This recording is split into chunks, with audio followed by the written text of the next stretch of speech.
பதவியை பற்றி கவலைப்படாத காமராஜரை காங்கிரஸ் கட்சியின் அகில இந்திய தலைவராக்கினார் பிரதமர் நேரு. அதன் மூலம் தமிழ்நாட்டைச் சேர்ந்த ஒருவர் தேசிய கட்சியின் தலைவராக பொறுப்பேற்க முடியும் என்பது இரண்டாம் முறை நிரூபணமானது. ஆம், காமராஜருக்கு முன் அந்த சாதனையை செய்தவர் தமிழ்நாட்டைச் சேர்ந்த சீனிவாச ஐயங்கார்.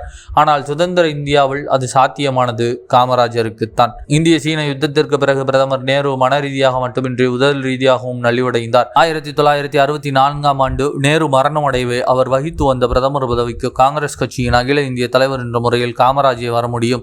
ஆனால் மூத்த அமைச்சரான லால் பகதூர் சாஸ்திரியை பிரதமராக்கினார் காமராஜர். ஆம், நேற்று வரை தமிழ்நாட்டின் கிங் மேக்கராக இருந்த காமராஜர் இப்போது இந்தியாவின் கிங் மேக்கராக இருந்தார். அகில இந்திய தலைவர் ஆகிவிட்ட போதும் தமிழ்நாட்டில் கட்சியையும் ஆட்சியையும் தன்னுடைய கட்டுப்பாட்டிலும் கண்காணிப்பிலுமே வைத்திருந்தார் காமராஜர். ஆனால் மத்திய அரசின் இந்தி திணிப்பு முயற்சிகள் வேகம் எடுத்து அதன் காரணமாக போராட்டங்கள் பெரிய அளவில் வெடித்த போது முதல்வர் பக்தவத்சலம் சிறப்பான முறையில் செயல்பட முடியவில்லை. போராட்டம், துப்பாக்கி சூடு, கொலை, தற்கொலை என ஒட்டுமொத்த தமிழ்நாடு மொழிப்போரால் மூச்சு திணறியது.